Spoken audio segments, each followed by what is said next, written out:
दिल्ली में पीएम मोदी और दलाई लामा की हो सकती है मुलाकात। आज से वैश्विक बौद्ध शिखर सम्मेलन होगा शुरू।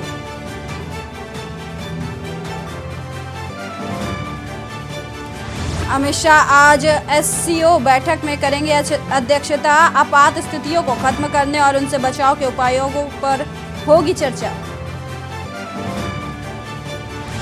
चुनाव आयोग ने शुरू की 2024 के लोकसभा चुनाव की तैयारियां। 8.92 लाख वीवीपैट मशीनों को खरीदने का दिया आदेश। कर्नाटक विधानसभा चुनाव में भी दम दिखाएंगे योगी। भाजपा ने जारी की 40 स्टार प्रचारकों की सूची।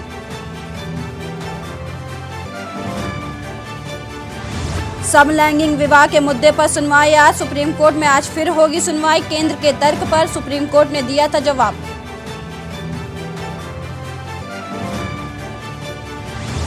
मानहानि केस में राहुल गांधी की याचिका पर सुनवाई आज। सूरत की लोअर कोर्ट आज सुनाएगी फैसला। आप देख रहे हैं के न्यूज, खबरों का सारथी। नमस्कार, लाइव न्यूज में आप सभी का स्वागत है। मैं हूं आपके साथ सपना झा। खबर दिल्ली से आ रही है। 24 घंटे में 12,000 से ज्यादा लोग कोरोना पॉजिटिव पाए गए हैं, जबकि 29 मरीजों की मौत हुई है। देश में कोरोना वायरस का बढ़ता प्रकोप। देश में कोरोना वायरस का बढ़ता प्रकोप। 24 घंटे में 12,591 लोग पॉजिटिव।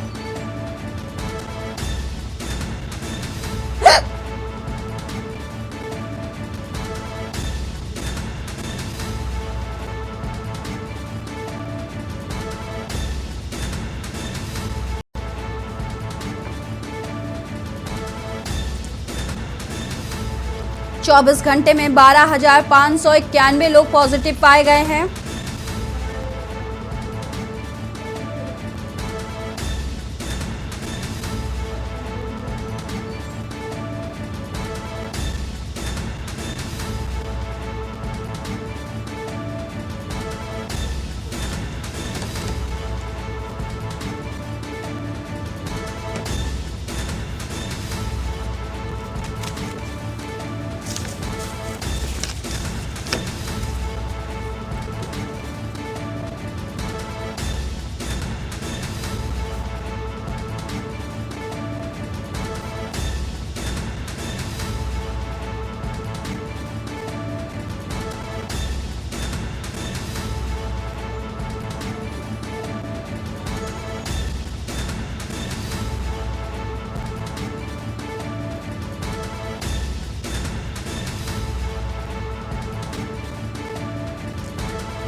बड़ी खबर आ रही है, जहां राहुल गांधी की अर्जी खारिज कर दी गई है।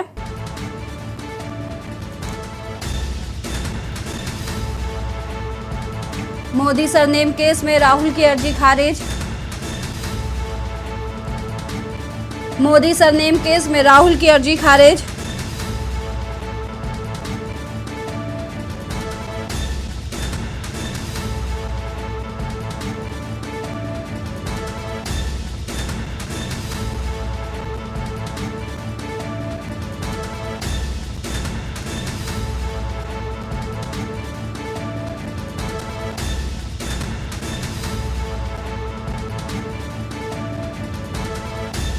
मोदी सरनेम को लेकर राहुल गांधी की याचिका पर अर्जी दाखिल की गई थी, जो कि खारिज कर दी गई है। याचिका में कांग्रेस नेता ने आपराधिक मानहानि मामले में उनकी सजा पर रोक लगाने की मांग की थी।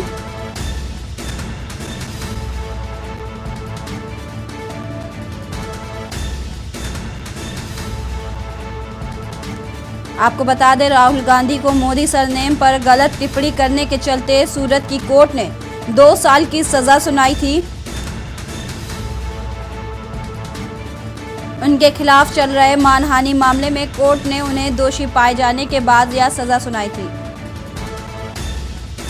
हालांकि सजा को लेकर राहुल द्वारा याचिका दायर करने के बाद 3 अप्रैल को सूरत सत्र न्यायालय ने कांग्रेस नेता को जमानत दे दी थी। राहुल गांधी वायनाड से लोकसभा सांसद थे, लेकिन सूरत की निचली अदालत द्वारा उन्हें 23 मार्च को उन्हें 2 साल की सजा सुना दी गई थी, जिसके बाद आज मानहानि केस में राहुल गांधी की अर्जी खारिज कर दी गई है।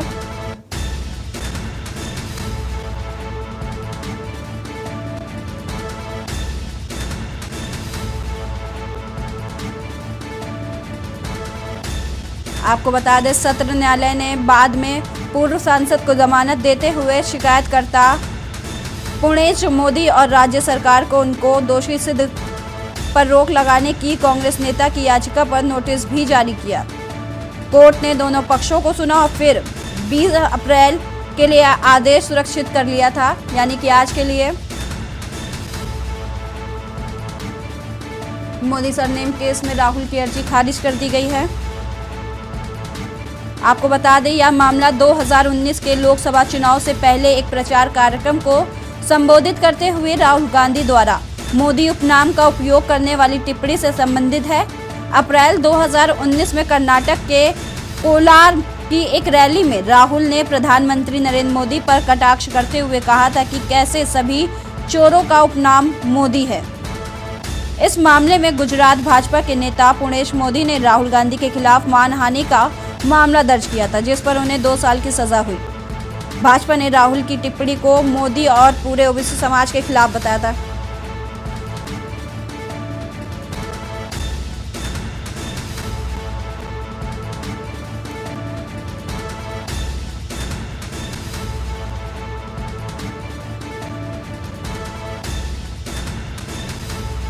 चीफ एग्जीक्यूटिव एडिटर उत्कर्ष सिन्हा हमारे साथ जुड़ चुके हैं। जी उत्कर्ष जी, राहुल गांधी को राहत मिलती हुई नहीं दिख रही है, लगातार उनको दोबारा ये झटका लगा है।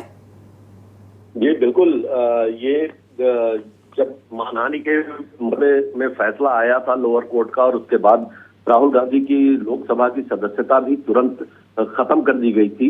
उसके बाद हायर कोर्ट में वो गए जरूर थे, लेकिन आज उनकी अर्जी जो थी उसको कोर्ट ने खारिज करा है और इसके बाद राहुल गांधी को तुरंत राहत मिलने की कोई दूसरी सूरत नजर आ नहीं रही है। हालांकि अब इसके बाद उनके पास और विकल्प खुले हैं, वो इस मामले को और ऊपर की अदालतों में ले जा सकते हैं।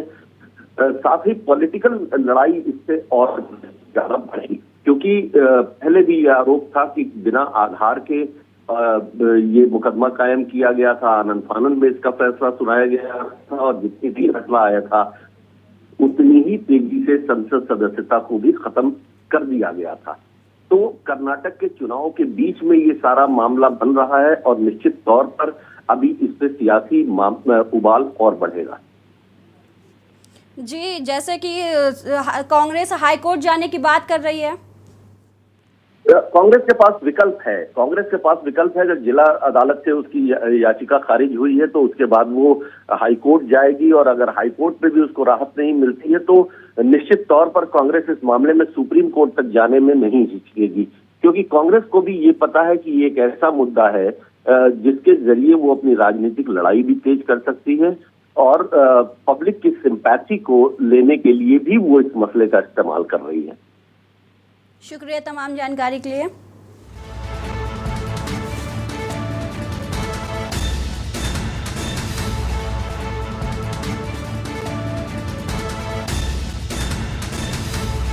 सजा पर रोक की मांग वाली अर्जी खारिज।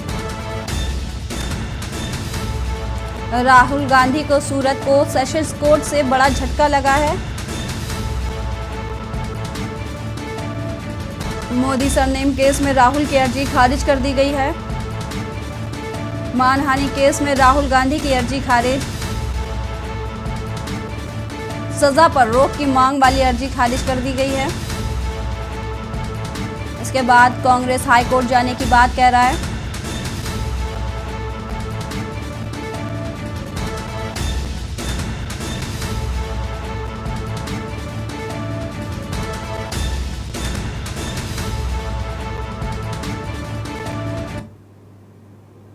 खबर दिल्ली से, जहां कोरोना एक बार फिर पैर पसार रहा है। लगातार कोरोना के बढ़ते मामले सामने आ रहे हैं। 24 घंटे में 12,591 लोग पॉजिटिव पाए गए हैं।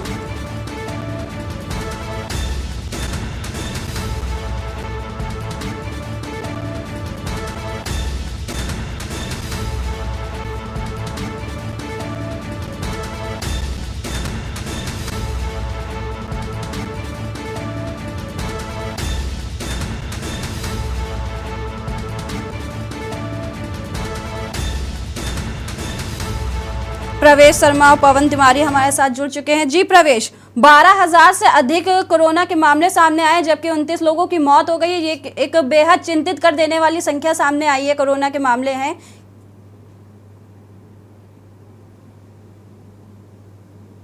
प्रवेश, खुद को अनम्यूट कर लीजिए। जी बिल्कुल, मैं आपको बता दूं, देश में कोरोना पिछले कई दिनों से लगातार बढ़ता नजर आ रहा है और वही पहले ये आंकड़ा पूरे देश में 10,000 के आसपास का था, अब वो 12,000 का भी आंकड़ा पार कर चुका है। और बात अगर खाली दिल्ली की करें तो दिल्ली में 1767 नए केस पिछले 24 घंटे में मिले थे बुधवार को। अगर इसी तरीके से कोरोना की रफ्तार बढ़ेगी तो ये चिंता का विषय जरूर हो जाएगा। जी पवन, क्या कुछ लखनऊ में तस्वीर सामने आ रही है कोरोना की निकल के?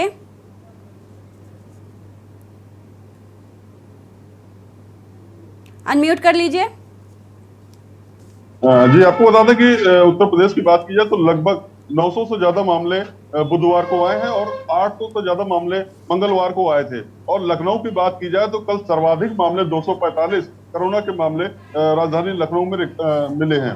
तो इस तरह देखा जाए तो लगातार जो कोरोना वायरस है वो उसकी स्पीड बढ़ती जा रही है और लगातार जो मरीज है उनकी संख्याओं में वृद्धि हो रही है। और जो प्रशासन है लगातार एडवाइजरी जारी कर रहा है और लोगों से मास्क लगाने की अपील कर रहा है। लेकिन अभी तक जो बाजारों में या मॉल्स है या एयरपोर्ट है या बस स्टैंड है, वहां पर अगर देखा जाए तो जो लोग हैं वो अभी भी कोरोना गाइडलाइंस का पालन नहीं कर रहे हैं, जिसकी वजह से लगातार ये कोरोना का जो संक्रमण है बढ़ता जा रहा है। अभी तक बात की जाए लखनऊ में तो 4 लोगों की मौत हो चुकी है, इसमें से एक महिला और एक बुजुर्ग शामिल हैं। लगभग 4 लोगों की मौत होने के बावजूद जो लोग हैं वो अभी अपने से बाज नहीं आ रहे। जी प्रवेश, वहाँ पे अभी कोई एसओपी या एडवाइजरी जारी की गई है? क्योंकि लास्ट टाइम केजरीवाल सरकार ने मास्क ना लगाने पर चालान करने का नियम रखा था। जी देखिए, इस तरीके की कोई एडवाइजरी तो जरूर जारी नहीं हुई है, लेकिन एहतियातन के तौर पर स्कूलों में मैं देख रहा हूँ बच्चे अब बिना मास्क के स्कूल नहीं जा रहे हैं। मैं सुबह जब दिल्ली में घूम रहा था देख रहा था तो स्कूलों की शायद एडवाइजरी उन्होंने शायद सतर्कता के तौर पर अपने तौर पर ये जरूर जारी की है कि सरकारी स्कूल के बच्चे जो है पहली से मुझे लगता है 10वीं तक के बच्चे बिना मास्क के स्कूल में एंट्री नहीं ले पा रहे हैं, इसलिए मास्क उनके लिए अनिवार्य हो गया। वही बात अस्पताल की करें तो अस्पताल परिसर में भी डॉक्टर्स और मरीजों के लिए मास्क अनिवार्य के रूप में दिख रहा है। लेकिन अभी बाजार, मेट्रो, मॉल और आदि में अगर बात करें तो कोई भी मुझे कोरोना को लेकर कोई सतर्कता दिखाई नहीं दे रही है। लोग ऐसे ही घूम रहे हैं, जिसके कारण ये आंकड़े आप दिनों दिन बढ़ते हुए देख रहे हैं। जी पवन, जैसे कि उन्होंने बताया कि दिल्ली में एहतियातन के तौर पर स्कूल जाने वाले बच्चों को मास्क लगाना अनिवार्य कर दिया गया। क्या कुछ लखनऊ में इस तरीके की कोई एडवाइजरी जारी की गई है कि स्कूलों में, सार्वजनिक स्थलों पर मास्क लगाना जरूरी हो? यदि नियमों का पालन नहीं होता तो उनके विरुद्ध कोई कार्रवाई की कोई गुंजाइश है?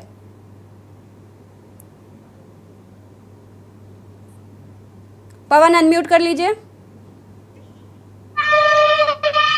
जो लखनऊ प्रशासन है उसने एडवाइजरी जारी की है। भीड़ भाड़ वाले स्थल, mall, school, airport, bus stand, सभी जगहों पर मास्क और सोशल डिस्टेंसिंग का पालन करना अनिवार्य किया गया है।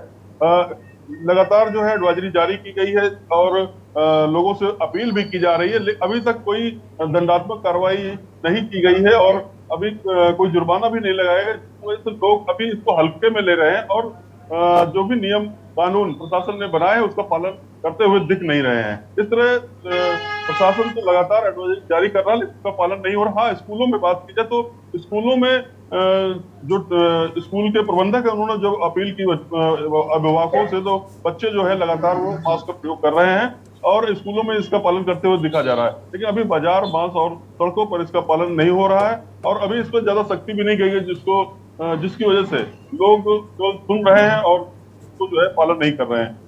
जी पवन, जैसे कि डिप्टी सीएम ब्रजेश पाठक लगातार दौरे करते हैं अस्पताल की, वहाँ की व्यवस्थाओं का जायजा लेते हैं, क्या जो जमीनी स्तर के अधिकारी हैं क्या उन्होंने जाकर अस्पताल या किसी हॉस्पिटल का निरीक्षण किया या सार्वजनिक स्थलों का?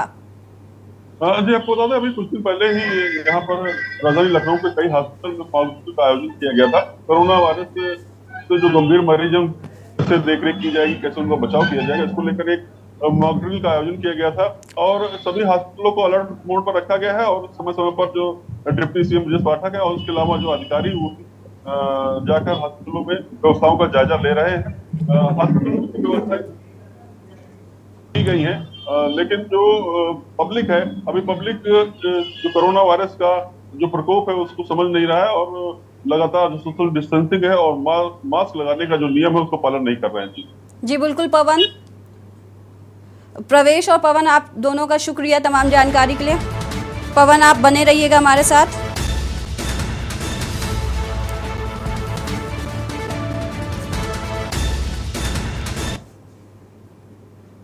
शाइस्ता के बाद अब मुख्तार अंसारी पर शिकंजा कसा जा रहा है। मुख्तार की पत्नी आफसा पर पुलिस ने कसा शिकंजा। आफसा पर 75,000 का इनाम घोषित किया गया है। मुख्तार की पत्नी आफसा पर पुलिस ने कसा शिकंजा।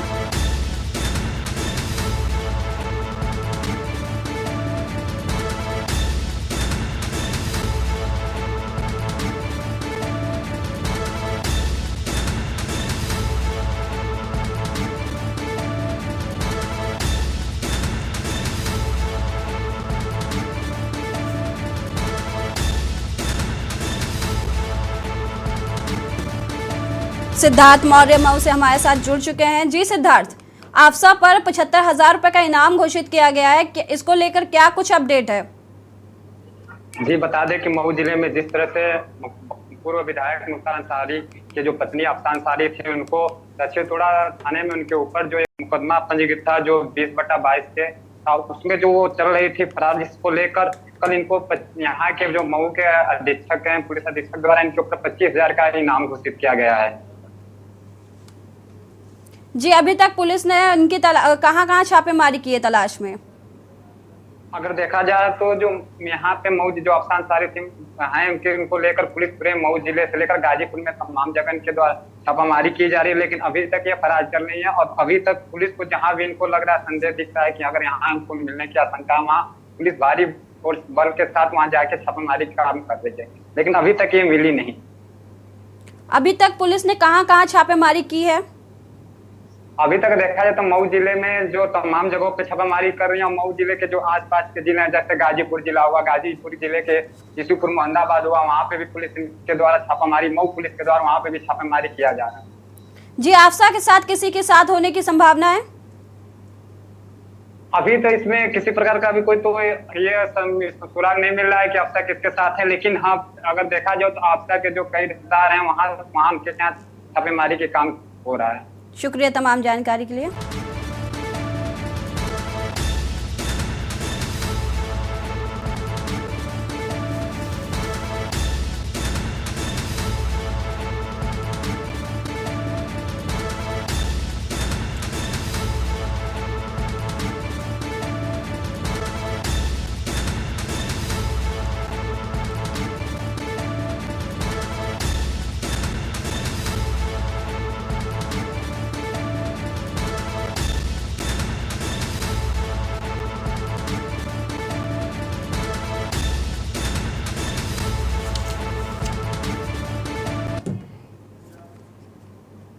खबर प्रयागराज से। अतीक अशरफ हत्याकांड से बांदा से एसआईटी ने 3 लोगों को उठाया।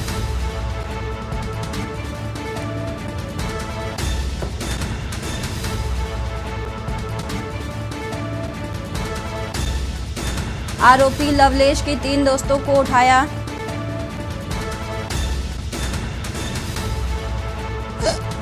अतीक अशरफ की हत्या का मुख्य आरोपी है लवलेश।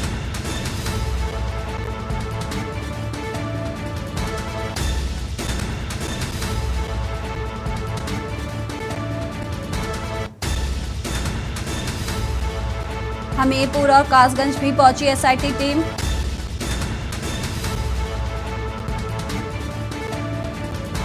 तथाकथित 3 पत्रकार तीनों दोस्तों को बांदा रेलवे स्टेशन से उठाया गया। हमीरपुर और कासगंज भी पहुंची एसआईटी टीम।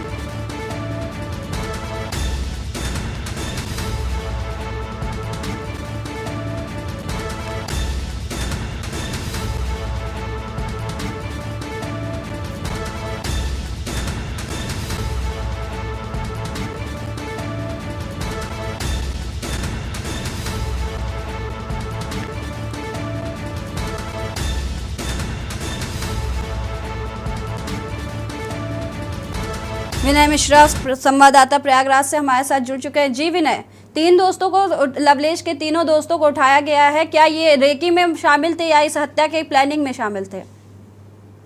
जी, आपको बता दें कि अशरफ अतीक के जो शूटर, मुख्य शूटर है ये लवलेश तिवारी, इसके तीन दोस्तों को जो है बांदा से उठाया गया है और ये एसआईटी टीम ने उठाया है और जानकारी जो है इनसे ली जा रही है।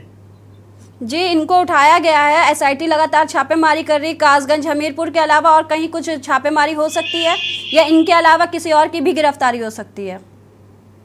जी बिल्कुल, जो ये तीन लोग पकड़े गए हैं तथाकथित पत्रकार बताए जा रहे हैं और इनकी जो निशानदेही पे कुछ और लोगों की पकड़े जाने की संभावना है और इसमें कुछ बड़े और गहरे राज खुलने की संभावना है। जी, कहा जा रहा है तथाकथित तीन लोग ट्रेनिंग दे रहे थे मीडिया की, वो कौन लोग थे? इसकी कोई पुष्टि हो सकती है? जी, आपको बता दें कि ये जो मीडिया की जो ट्रेनिंग दे रहे थे तथाकथित पत्रकार बताए जा रहे हैं और ये तीनों लोग जो है ये गहरे राज जो है पुलिस इनसे उगलवा रही है। एसआईटी की टीम इनसे लगातार पूछताछ की जा रही है। इसमें कुछ नए नाम जो आने की उम्मीद है और उसको जो अभी पुलिस द्वारा गोपनीयता नामों की रखी गई है और जल्द ही पुलिस द्वारा इसका खुलासा किया जाएगा।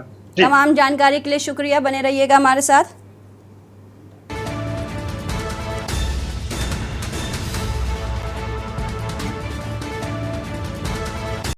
तीनों दोस्तों को बांदा से उठाया गया। हमीरपुर कासगंज भी पहुंची एसआईटी टीम।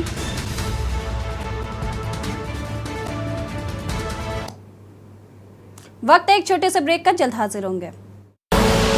आप देख रहे हैं की न्यूज, खबरों का सारथी। ब्रेक के बाद आप सभी का स्वागत है। बढ़ते हैं खबरों की ओर। खबर प्रयागराज से, जहां अतीक अशरफ हत्याकांड से जुड़ी बड़ी खबर आ रही है। न्यायिक जांच आयोग की टीम पहुंचेगी प्रयागराज।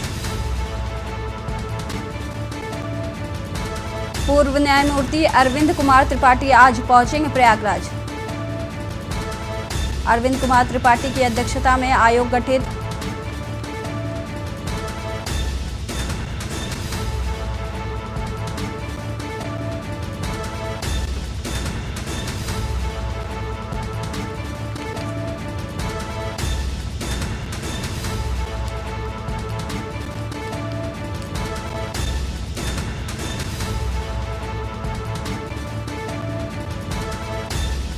विनय मिश्रा हमारे साथ जुड़ चुके हैं। जी विनय, क्या कुछ अपडेट है?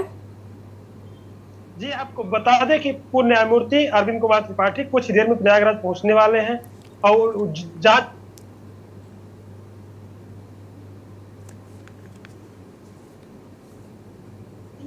जो है जांच टीमें गठित की गई हैं जिसमें कि जांच का दायरा तेजी से बढ़ाया गया है और आपको बता दें कि इनका जो है लवलेश तिवारी और सनी और अरुण मौर्य का जो है नार्को टेस्ट भी एसआईटी टीम करवा सकती है। जी विनय, प्रथम दृष्टि क्या है कि जो कल सस्पेंड किए गए पुलिसकर्मी, क्या उनसे पूछताछ हो सकती है? जी बिल्कुल, आपको बता दें कि ये जो टीम गठित की गई है एसआईटी द्वारा, ये जो सस्पेंड हुए हैं जो पुलिस वाले, इनसे जो है इनसे पूछताछ की जा रही है क्योंकि इनको जो है संलिप्तता पाई गई थी, इसी के आधार पर इनको सस्पेंड किया गया है और कुछ नए राज खुलने की संभावना है। पूर्व न्यायमूर्ति अरविंद के साथ कौन कौन आयोग में शामिल है? आपको बता दें कि इसमें इनके साथ जो है डीजीपी जो है उत्तर प्रदेश के, जो है इनको भी जो है जांच के दायरे में शामिल किया गया है, इनको भी जांच मिली है और इनके साथ साथ जो है आपको बता दें कि ये जांच टीमें जो आ रही हैं इनके द्वारा जो है जांच की जाएगी और इसमें जो है लवलेश तिवारी और इनसे जो है पूछताछ की जा सकती है। जी, कल जैसे कि कहा जा रहा था पेशी के बाद एसआईटी टीम क्राइम सीन को रिक्रिएट कर सकती है, क्या वो आज हो सकता है? जी बिल्कुल जो है ये एसआईटी की टीम आज ये क्राइम सीन रिएक्शन कर सकती है। और इस पर जो आपको बता दें कि जो अस्पताल है जहाँ पे घटना हुई थी, 3 शूटरों ने जो है बड़ी वारदात को अंजाम दिया था, वहाँ पे जो है रिक्रिएशन किया जा सकता है। जी कॉलविन हॉस्पिटल में अतीक अशरफ की हत्या के मामले में अरविंद कुमार त्रिपाठी की अध्यक्षता में आयोग गठित किया गया है।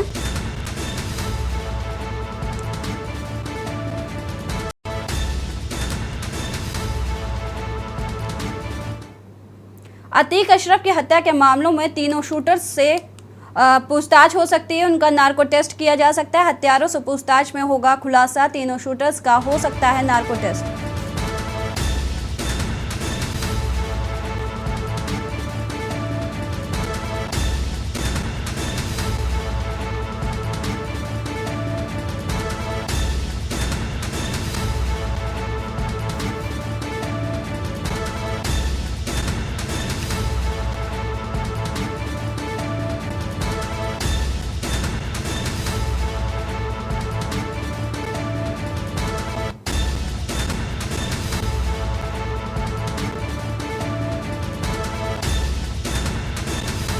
जी विनय, जैसे कि ऐसा कल पुलिस ने 4 दिन की रिमांड ली थी कोर्ट से इन तीनों शूटर्स की। क्या पहले दिन की पूछताछ में क्या कुछ खुलासे हुए हैं? क्योंकि कहा जा रहा है तीनों ने अलग अलग बयान दिए और अड़ियल रवैया था इन तीनों का। जी बिल्कुल जो है इनसे एसआईटी जो पुलिस टीम द्वारा जो है अलग अलग पूछताछ की गई है और इन्होंने अपना अड़ियल रवैया अपनाते हुए बड़ा बेतुका जो है बयान भी दिया है, क्योंकि अभी जो है मीडिया में चीजें नहीं दी गई हैं और जल्द ही जो है पुलिस द्वारा इसका खुलासा किया जाएगा।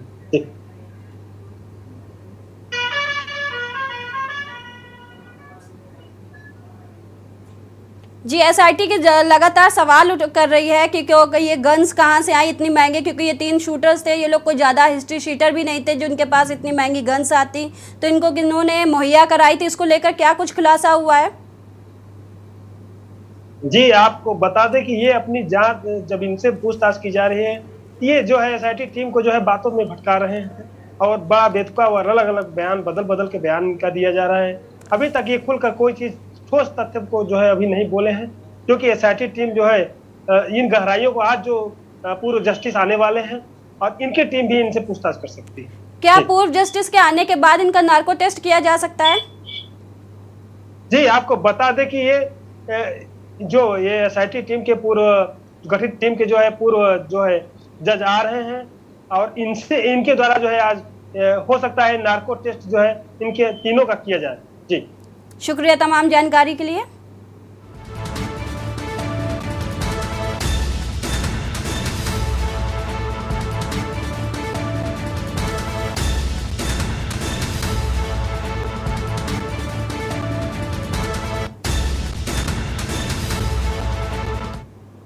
निकाय चुनाव में नाम वापसी। आज यूपी में महापौर पद के 5 नामांकन रद्द किए गए हैं।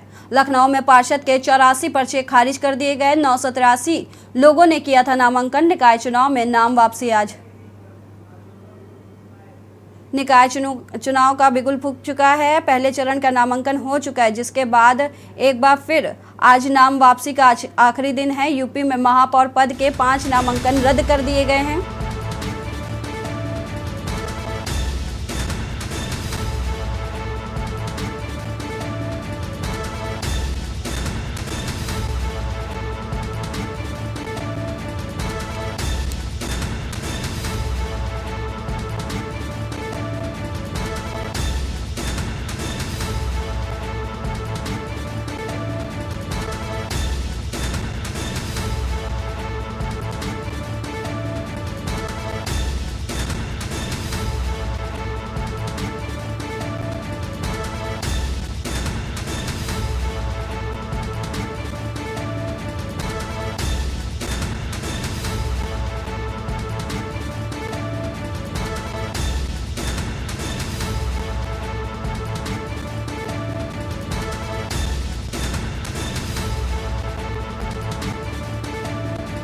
लखनऊ में पार्षद के 84 पर्चे खारिज। 983 लोगों ने किया था नामांकन।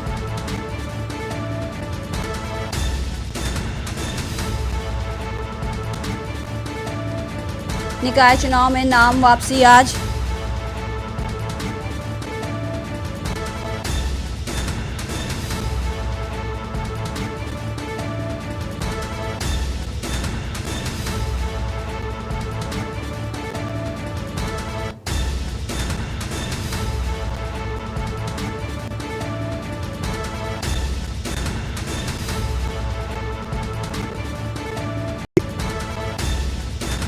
आपको बता दें, नगर निकाय चुनाव में आज नाम वापसी है। शाम को आरओ और एआरओ प्रत्याशियों की फाइनल सूची जारी करेंगे।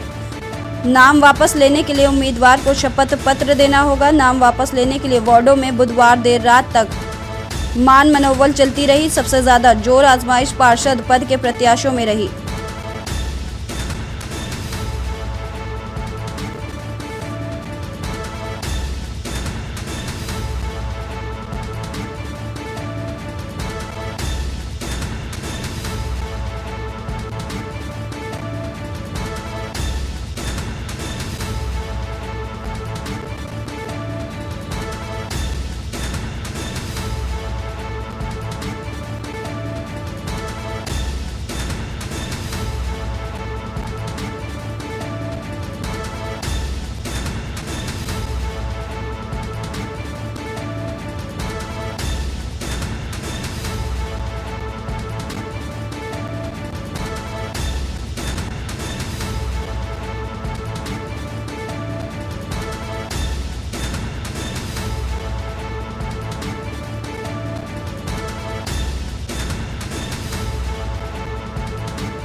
नौ सौ 83 लोगों ने किया था नामांकन।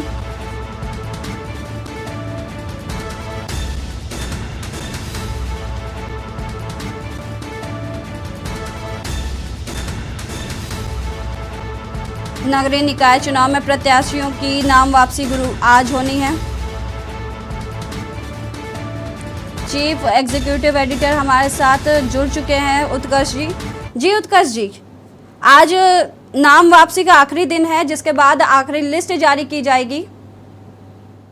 बिल्कुल, आज मेयर के चुनाव में खास तौर पे लोगों की निगाहें हैं और उसमें लखनऊ की जहां तक हम बात करें तो 13 नामांकन हुए हैं और 13 नामांकन पत्र सारे ठीक मिले हैं।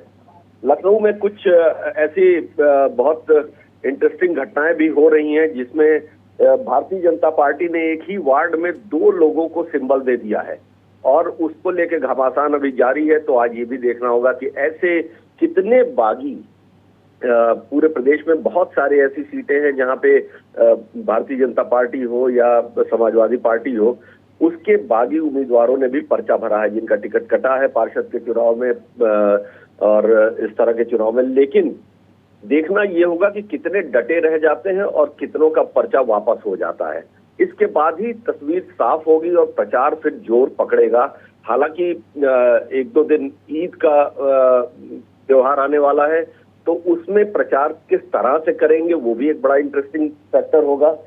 लखनऊ पर निगाह इसलिए भी ज्यादा लगी हुई है क्योंकि तो उत्तर प्रदेश की राजधानी है, भारतीय जनता पार्टी का गढ़ है, लेकिन साथ ही इसमें नए वार्ड ऐसे शामिल हुए हैं। 88 गांव पहली बार नगर निगम की सीमा में आए हैं और उन 88 गांव के मतदाताओं का रुख क्या होता है इस पर भी निगाह रहेगी। फिलहाल धन्यवाद आपका, बने रहिए हमारे साथ।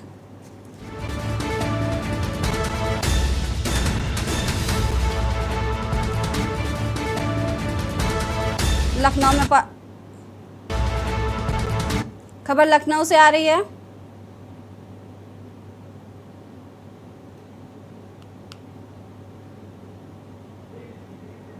वक्त एक छोटे से ब्रेक का, जल्द हाजिर होंगे। आप देख रहे हैं के न्यूज, खबरों का सारथी। ब्रेक के बाद आप सभी का स्वागत है। खबर लखनऊ से आ रही है। रिटायर्ड जजों की सुविधाओं से जुड़े आदेश में देरी का मामला।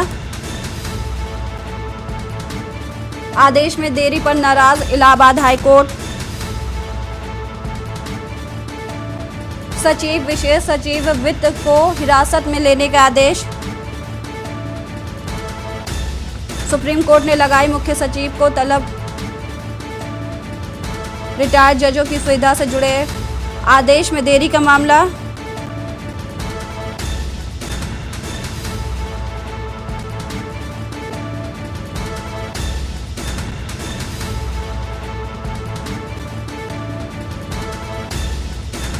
खबर आपको लखनऊ से बता रहे हैं, सुप्रीम कोर्ट ने मुख्य सचिव को तलब पर लगाई रोक।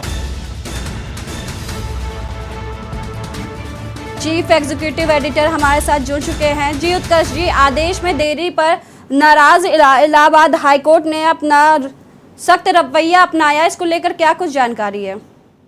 देखिए, कल इस मामले में सुनवाई हुई थी इलाहाबाद हाई कोर्ट में, और वहां पर ये मामला 2000 में, दर्शकों को फिर से एक बार बता दूं, हालांकि कल के न्यूज ने इस खबर को ब्रेक किया था कि 2011 में एक पिटीशन दाखिल हुई थी रिटायर्ड जजों की तरफ से। हाई कोर्ट और सुप्रीम कोर्ट के रिटायर्ड जजों के एसोसिएशन ने ये पिटीशन दायर की थी और उसमें मांग की थी कि जो रिटायर होने वाले जज हैं उनको चतुर्थ श्रेणी कर्मचारियों की सुविधा मिलनी चाहिए। उस मामले में कल सुनवाई थी, और जब उत्तर प्रदेश के सचिव वित्त और विशेष सचिव वित्त वहां गए तो जज माननीय न्यायाधीश ने उस पर नाराजगी जताते हुए उनको न्यायिक हिरासत में लेने का आदेश जारी कर दिया था, और साथ ही उत्तर प्रदेश के मुख्य सचिव और अपर मुख्य सचिव वित्त को भी तलब किया था आज। लेकिन इस मामले में सुप्रीम कोर्ट, उत्तर प्रदेश सरकार सुप्रीम कोर्ट गई और सुप्रीम कोर्ट ने आज इस पर रोक लगा दी है, इस कार्यवाही पर रोक लगा दी है। अब देखने वाली बात यह होगी कि इस मामले में आगे क्या होता है, क्योंकि ये एक ऐसा विषय है जिससे पूरी, कल के आदेश से पूरी नौकरशाही खड़बड़ा गई थी, और न्यायपालिका और नौकरशाही के बीच में एक तरीके से कहे तो बहुत तनावपूर्ण स्थिति पैदा हो गई थी। जी, रिटायर्ड जजों ने मांग की थी कि यूपी में भी उनको सुविधा उपलब्ध कराई जाए, इसको लेकर सरकार की क्या प्रतिक्रिया सामने आई है? देखिए, ये एक बहुत लंबा मामला होता है और इस पे सरकार की जो प्रतिक्रिया होती है वो बहुत सारे उसमें, क्योंकि ये आर्थिक मामला है, वित्त से जुड़ा मामला है, तो वित्त विभाग की जिम्मेदारी बनती है कि जब तक वो इन पदों के लिए आवश्यक खर्चों की स्वीकृति नहीं देगा तब तक ये लागू नहीं हो सकता। और उत्तर प्रदेश ही नहीं बल्कि देश और पूरे देश में इस फैसले का असर होता। तो फिलहाल चूंकि मामला इलाहाबाद हाई कोर्ट में था, इसलिए उत्तर प्रदेश सरकार उसमें एक पक्ष बनी थी, और उसके ही सुनवाई के दौरान माननीय न्यायाधीश ने ये फैसला दिया था। जी, ये सुविधाओं से जुड़े आदेश को जो पारित हुआ था, उन्होंने जानकारी नहीं दी थी, देर कर रहे थे, इसको लेकर क्या कुछ मतलब अब कोई जानकारी मिल पाएगी कि ये इतनी देरी क्यों हो पा रही थी? देखिए, अब तो फिलहाल कोर्ट इस बात पर नाराज था कि इतने दिनों के बाद भी कोई स्पष्ट रूप नहीं दिखाई दे रहा है, लेकिन संगीन हो चुका है, इतना आगे बढ़ चुका है, तो सरकार इस मामले पर तेजी से फैसला करेगी और जैसा भी फैसला करेगी वो कोर्ट को अवगत कराएगी। शुक्रिया तमाम जानकारी के लिए।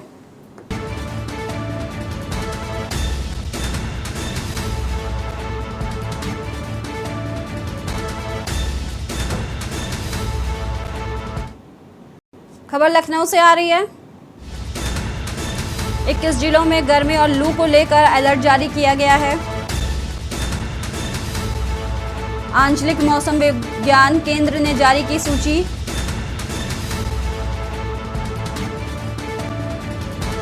रायबरेली, सुल्तानपुर में अलर्ट जारी। प्रयागराज, मिर्जापुर, चंदौली, गाजीपुर में अलर्ट। रायबरेली, सुल्तानपुर, बांदा, चित्रकूट में अलर्ट जारी।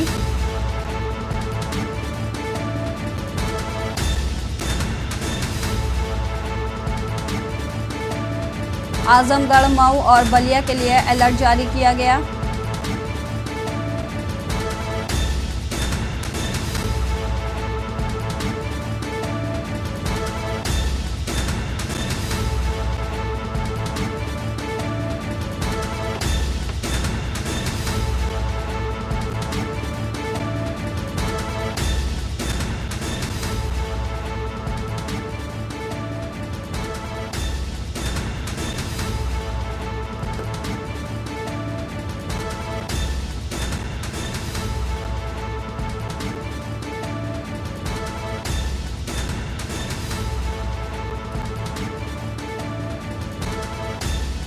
प्रयागराज मिर्जापुर में अलर्ट जारी। खबर लखनऊ से है। निकाय चुनाव को लेकर बीजेपी का निकाय वार स्टार प्रचारकों का पैनल तैयार है। सीएम, मंत्री और संगठन के पदाधिकारी करेंगे सभाएं। एक निकाय पैनल में 4 प्रमुख नेताओं का नाम शामिल किया। प्रचारकों के नाम निकायवार जातीयवार किए जाएंगे तय।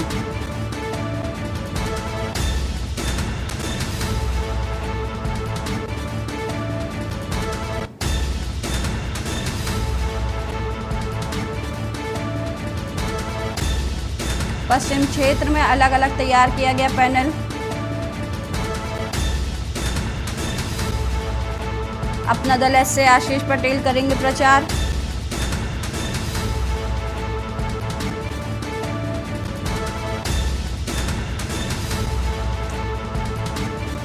पवन तिवारी हमारे साथ इस खबर पर तमाम जानकारी के लिए जुड़ चुके हैं। जी पवन, जैसे कि निकाय चुनाव जैसे जैसे पास आ रहा है वैसे ही चुनाव की सरगर्मियां तेज हो चुकी हैं। पैनल तय किया जाएगा, किस आधार पर ये पैनल डिसाइड किया जाएगा निकाय चुनाव को लेकर, जो स्टार प्रचारकों की लिस्ट जारी हुई है? जी बता दें आपको, भारतीय जनता पार्टी जो निकाय चुनाव है उसको जीतने के लिए पूरा अपना जोर लगा रही है। और जो पैनल की बात आ रही है वो अभी तक जो सूचना निकल कर सामने आई है, जो जिस नगर निगम क्षेत्र में जहां पर जातीय जनसंख्या जिसकी ज्यादा है उसी आधार पर ये पैनल में उसके नाम तैयार किए जाएंगे। और इन पैनलों में मुख्यमंत्री, डिप्टी सीएम, दोनों डिप्टी सीएम, इसके अलावा अन्य जो मंत्री हैं और जो अन्य जो इनके सहयोगी पार्टी है, जैसे जो अपना दल के आशीष पटेल हैं और संजय निषाद, इन सबको इसको शामिल किया जाएगा। इसलिए कि जहां पर ओबीसी समाज के लोग ज्यादा हैं वहां पर केशव प्रसाद मौर्य को, और जहाँ पर निषाद समाज के लोग ज्यादा हैं वहाँ पर निषाद को, और जहाँ पर कुर्मी समाज के लोग ज्यादा हैं वहाँ पर आशीष पटेल। इसके अलावा मुख्यमंत्री लगभग सभी नगर निगम में प्रचार करेंगे। इसके लिए पूरी तैयारियां कर ली गई हैं। सीएम, डिप्टी सीएम के अलावा और कौन इन प्रचारकों की लिस्ट में शामिल है? जी, डिप्टी सीएम और सीएम के अलावा जो मंत्री हैं, जो सहयोगी पार्टी के मंत्री इसमें आशीष पटेल हैं और संजय निषाद हैं। इसके अलावा जो अन्य मंत्री हैं उनका भी इस पैनल में नाम दिया गया है। और सभी जो जिस क्षेत्र में जो मंत्री हैं उनको यहाँ पर प्रभारी बनाया गया है। और सारे मंत्री और जो सहयोगी पार्टी के मंत्री हैं उनको मिलाकर जो नगर निगम चुनाव है और नगर पंचायत चुनाव में सभी लोग प्रचार करेंगे। जी, प्रचार प्रसार की तैयारियों को लेकर क्या कुछ इंतजाम किए गए हैं? प्रचार प्रसार को लेकर एक Bharatiya Janata Party door to door campaign करने के साथ ही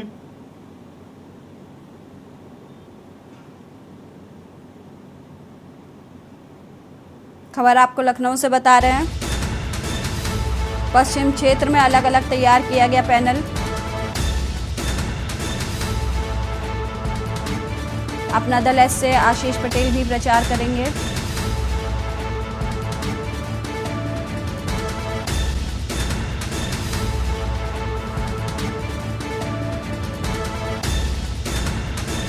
पवन, अपनी बात पूरी करिए। जी, आपको बता दें कि मुख्यमंत्री और डिप्टी सीएम के अलावा जो अन्य क्षेत्रीय मंत्री हैं वो तो प्रचार करेंगे। और आपको बता दें कि जो इनकी इस बार रणनीति है तो ज्यादा से ज्यादा जो नगर निकाय के जो क्षेत्र है वहां पर सीएम की जो है जनसभा लगाई जाएगी। जनसभा लगाकर मतदाताओं को प्रेरित किया जाएगा भारतीय जनता पार्टी के पक्ष में वोट डालने के लिए। इसके अलावा जो जातीय समीकरण के हिसाब से जो मंत्री और नेता हैं वो क्षेत्र में जाकर लोगों से भारतीय जनता पार्टी के पक्ष में वोट डालने की अपील करेंगे। इसके साथ ही जो प्रत्याशी है लगातार जनसंपर्क अभियान के तहत प्रत्याशी जो अपने वोटर हैं उनके साथ बातचीत करके अपने पक्ष में वोट डालने के लिए प्रयास करेगा। कुल मिला के कार्यकर्ताओं की टीम और नेताओं की टीम, मंत्रियों की टीम और मुख्यमंत्री स्वयं इसमें लगे हुए हैं। जो ये चुनाव है नगर निगम का, उसको लोकसभा का सेमीफाइनल मानकर भारतीय जनता पार्टी प्रयास कर रही कि ये लगभग सभी सीटें भारतीय जनता पार्टी जीते, जिससे समाज में एक ये फिर से स्पष्ट संदेश जाए कि भारतीय जनता पार्टी लोकप्रिय पार्टी है और लोकसभा चुनाव में जो यहाँ की पूरी सीटें भारतीय जनता पार्टी जीत सके, जिसके लिए लगातार प्रयास यहाँ पर जारी है। और सभी स्तर पर कार्यकर्ताओं की टीमें लगा दी गई हैं। उसमें जो भारतीय जनता पार्टी की युवा मोर्चा हो या मेन बॉडी हो ये सारे जो कार्यकर्ता हैं वो सभी अपने अपने क्षेत्र में निकल चुके हैं और लगातार प्रचार प्रसार कर रहे हैं। साथ ही लोगों को, मंत्रियों का भी सपोर्ट मिलेगा और मुख्यमंत्री भी एक जनसभा उनके क्षेत्र में करेंगे, जिससे भारतीय जनता पार्टी के जो प्रत्याशी हैं उनको जीतने में पूरी मदद मिल सकेगी।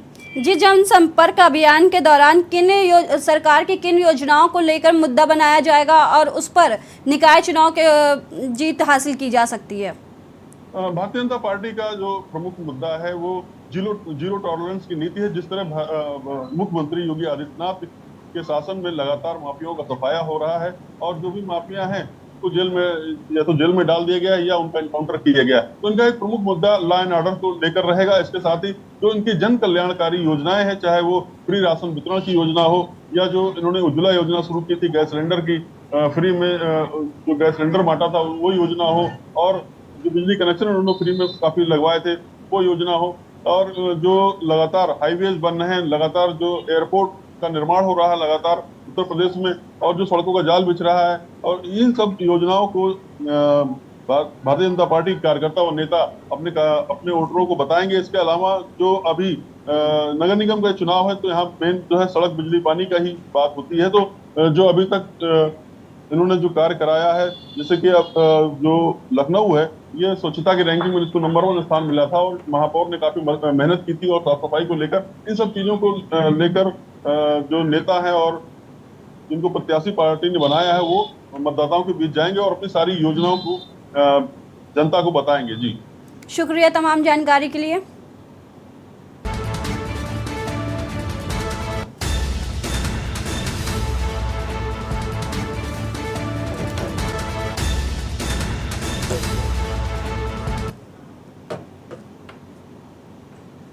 खबर उन्नाव से आ रही है।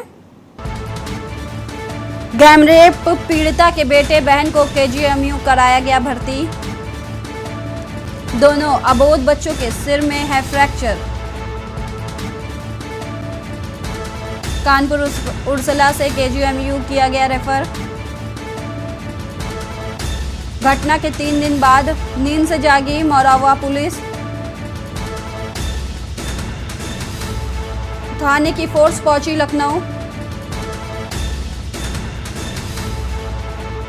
पीड़िता और उसकी मां के मेडिकल की हो रही बात। 17 अप्रैल को पीड़िता के घर में दबंगों ने लगाई थी आग। तमाम जानकारी के लिए हमारे साथ अरुण अवस्थी जुड़ चुके हैं। जी अरुण, पीड़िता और उसकी मां के मेडिकल कराए जाने की बात कही जा रही है, इसको लेकर क्या कुछ अपडेट है? बिल्कुल, अगर बात करें तो ये 17 अप्रैल का पूरा मामला है, जब एक गैंग रेप पीड़िता के घर में जो जेल से छूटे हुए दबंग होते हैं उसके चाचा और बाबा के साथ घर पहुंचते हैं, घर में आग लगा देते हैं और पीड़िता की मां के साथ मारपीट करते हैं, बच्चों को मारने का प्रयास करते हैं। इस पूरे मामले में 3 दिन बाद जो मौरावा पुलिस है वो जगी है और आज केजीएमयू पहुंची है मौरावा की पुलिस और पीड़िता की मां का मेडिकल कराने की बात कर रही है। एक जो एसआई है वो इस पूरी टीम का नेतृत्व कर रहे हैं और वहां जाके उन्होंने पीड़िता से संपर्क किया है और मेडिकल कराने की बात कर रही है। हालांकि अगर बात करें तो जो पीड़िता का बेटा है 6 माह का और जो पीड़िता की बहन है 2 माह की, जिसको आग लगाने के बाद में मारने का प्रयास किया गया था, जलाने का प्रयास किया गया था, जो 45% और 35% झुलसे भी थे, इनका उर्सला कानपुर में इलाज चल रहा था और यहाँ से उन्हें जब गंभीर स्थिति हुई, सर में चोट आई, सर में फ्रैक्चर दिखाई दिया सीटी स्कैन के बाद में, तो उन्हें केजीएमयू रेफर किया गया था जहां उनकी हालत चिंताजनक बनी हुई है। हालांकि अगर आज की बात करें तो आज मौरावा की पुलिस जगी है और अब मेडिकल कराने के दावा कर रही है, मेडिकल कराने की बात कर रही है। जी, अभी तक इन आरोपियों की गिरफ्तारी हुई है? जी, अगर बात करें तो पुलिस अधीक्षक के द्वारा जिस तरीके से बताया गया है कि इस पूरे घटनाक्रम में 4 लोगों को गिरफ्तार किया गया है, जिसमें उसका बाबा और चाचा भी शामिल है और 2 अन्य शामिल है। हालांकि 7 लोगों पर एफआईआर थी और 3 लोग अभी भी बाहर हैं। उनके विषय में पुलिस कह रही है कि इन लोगों की लोकेशन बाहर की मिल रही, इसलिए इन पर अभी कोई कार्रवाई नहीं की गई है, जांच की जा रही। जो जांच के आगे निष्कर्ष निकले उसके आधार पर आगे की भी कार्रवाई करेंगे। लेकिन हाँ, जो मेडिकल 3 दिन पहले हो जाना चाहिए पीड़िता का और पीड़िता की मां का, जिसमें पीड़िता को गंभीर चोटें आई थी, पीड़िता की मां को गंभीर चोटें आई थी, उनका मेडिकल जब मीडिया की सुर्खियों में पूरा मामला पहुंचा, उसके बाद आज पुलिस जगी है और आज मेडिकल लखनऊ के बलरामपुर अस्पताल में कराने का दावा कर रही है। शुक्रिया तमाम जानकारी के लिए। फिलहाल खबरों में इतना ही, देखते रहिए के न्यूज़। की न्यूज़, खबरों का सारथी।